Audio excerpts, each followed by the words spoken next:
2500 क्या और ज्यादा भी दे सकते हैं तो देना चाहिए। आप लोग तो किसी को भी नेता बना देते हैं, उसकी बात को आप लोग ला करके सवाल पूछ रहे हो। क्या चिराग पासवान खुद को बिहार का मुख्यमंत्री का दावेदार समझने लगे हैं?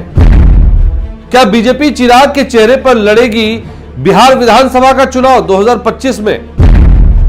क्या चिराग और प्रशांत किशोर बन गए हैं आरजेडी, बीजेपी और जदयू के गले की हड्डी? क्या चिराग पासवान, प्रशांत किशोर और कांग्रेस पार्टी एक साथ लड़ेगी बिहार विधानसभा का चुनाव? और क्यों गठबंधन की सरकारें बहुमत के बावजूद लड़खड़ाती रहती हैं?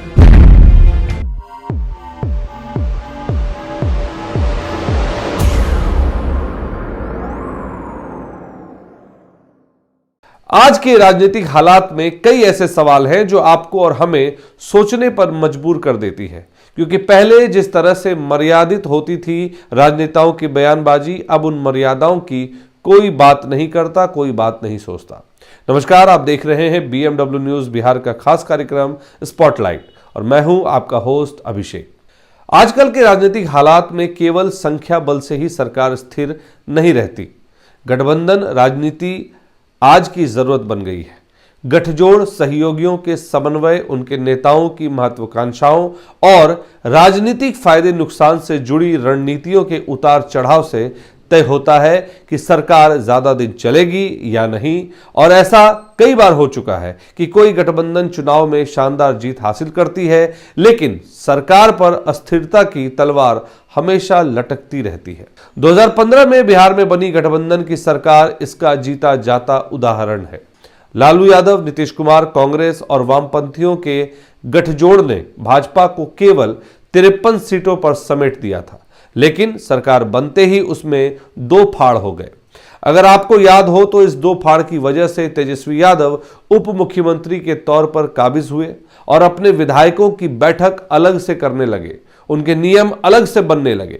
कई बार तो उन्होंने मुख्यमंत्री की तरफ से लिए गए आदेशों को भी काटने से गुरेज नहीं किया। अफसरशाही इस मौके का भरपूर फायदा उठा रही थी।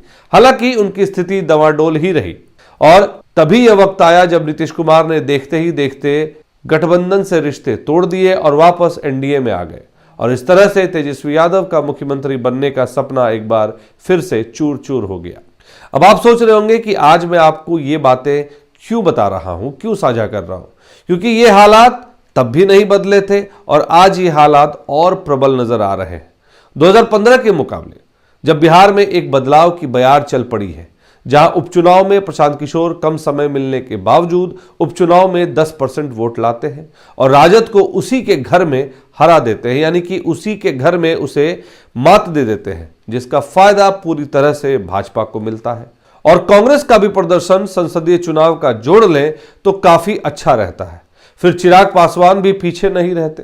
उनके 100% स्ट्राइक रेट दिखाता है कि अब वो कितने शक्तिशाली हैं और 2025 बिहार विधानसभा चुनाव में प्रबल दावेदार बताए जा रहे हैं, जो किंग मेकर की भूमिका में दिखाई दे सकते हैं।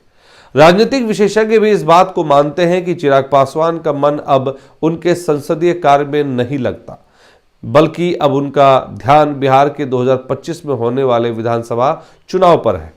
अभी अगर कुछ दिनों पहले हाल के उनके बयान का अगर जिक्र करें तो अगर आप उनके बयान को देखेंगे तो उन्होंने उसमें साफ साफ कहा है कि वो चाहते हैं कि बिहार की जनता के बीच रहकर वो उनकी सेवा करें। और भाजपा ने अगर उन्हें अपना चेहरा बनाया और मुख्यमंत्री का उम्मीदवार बनाया तो यकीनन चिराग पासवान अपनी संसदीयता सदस्यता छोड़कर फिर से एक बार चुनावी मैदान में नजर आ सकते हैं। दूसरी एक और बात है कि भाजपा ऐसा करेगी क्यों? क्योंकि जहां भी भाजपा को मौका मिला है वहां उन्होंने अपने पार्टी का उम्मीदवार दिया है, ना कि गठबंधन का कोई उम्मीदवार। महाराष्ट्र एक जीता जाता उदाहरण है। जब एकनाथ शिंदे को उन्होंने मुख्यमंत्री पद से हटा दिया और फिर से देवेंद्र फडणवीस को मुख्यमंत्री की कुर्सी पर लाकर बिठा दिया, तो इशारा साफ है कि बिहार में अगर मुख्यमंत्री कोई रहेगा तो बिना भाजपा के सहमति के नहीं हो सकता। आज भी अगर नीतीश कुमार की बात करें तो यह कहना गलत नहीं होगा कि भाजपा की सहमति के बगैर नीतीश कुमार मुख्यमंत्री नहीं बन सकते। हालांकि बिहार में भाजपा की जो स्थिति है वो एक तरह से गले में हड्डी के वाली बात है, या कह लीजिए जबरदस्ती उन्होंने मान के रखा है नीतीश कुमार को मुख्यमंत्री। अब इसी को लेकर कशमकश हो रही है कि बिहार की राजनीति में कि क्या तीसरा फ्रंट बनने की भी संभावना है, और वो तीसरा फ्रंट क्या हो सकते हैं। आज हम इस बारे में आपको बताने जा रहे हैं। जिस तरह की राजनीति उठापटक देखने को मिल रही है बिहार की राजनीति में और बयानबाजी सुनने को मिल रहे हैं, उसमें तीसरे फ्रंट की बात आ रही है। इसमें सबसे पहला नाम जो आ रहा है कांग्रेस का, जो राजद से अलग हटकर चुनाव लड़ सकती है। क्यों? क्योंकि राजनीतिक गलियारों में बातें तेज है कि बिहार विधानसभा चुनाव में अगर 243 सीट पर कांग्रेस चुनाव लड़ती है तो वो 70 सीटों से नीचे चुनाव नहीं लड़ेगी। यानी कि इंडी अलायंस अगर चुनाव लड़ेगी तो कांग्रेस उसमें 70 सीटों पर दावा कर रही है। यहां तक कि मैं आपको बता दूं कि कुछ जो हमारे कांग्रेस पार्टी के सूत्र हैं, उनका तो यह कहना है कि इस बार राहुल गांधी 70 सीटों से नीचे नहीं मानने वाले, और ऐसे में इस बार प्रियंका गांधी के हाथों में बिहार विधानसभा की बागडोर देने की बात हो रही है। और उनके बारे में कहा जाता है कि वो अपनी दादी यानी कि इंदिरा गांधी जैसी ही स्ट्रिक्ट लीडर है। अब ऐसी बातों को हवा क्यों मिल रही है? तो सबसे पहले आप सुन लीजिए अखिलेश का ये बयान, जब उन्होंने तेजस्वी यादव के 2500 पेंशन के तौर पर महिलाओं को देने की बात कही तो उन्होंने इस पर क्या कहा। 2500 रुपये हर महीने महिलाओं लोग को देंगे। तेजस्वी यादव ने कहा कि हमारी सरकार बनती है 2500 क्या और ज़्यादा भी दे सकते हैं तो देना चाहिए, उसमें कौन सही है।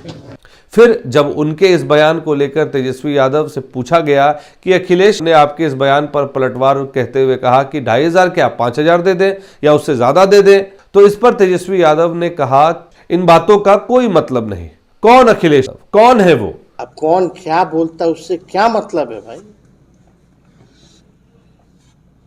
आप लोग तो किसी को भी नेता बना देते हैं, जिसको हम भी नहीं पहचानते हैं, ना कोई पहचानता है बिहार की राजनीति में। उसकी बात को आप लोग ला करके सवाल पूछ रहे हो, जिसका खुद तय नहीं।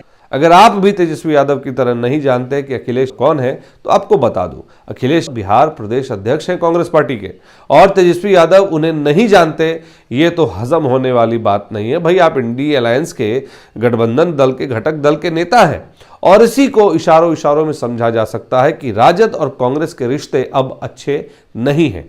कांग्रेस की नाराजगी के बाद अब महागठबंधन के घटक दल वाम दल ने भी 60 सीटों पर दावा ठोक दिया। माले विधायक दल के नेता महबूब आलम ने कहा कि आगामी चुनाव में हम लोगों को 60 सीट मिलनी ही चाहिए। पिछले 5 सालों में वाम दल ने जमीन पर सबसे ज्यादा काम किया है।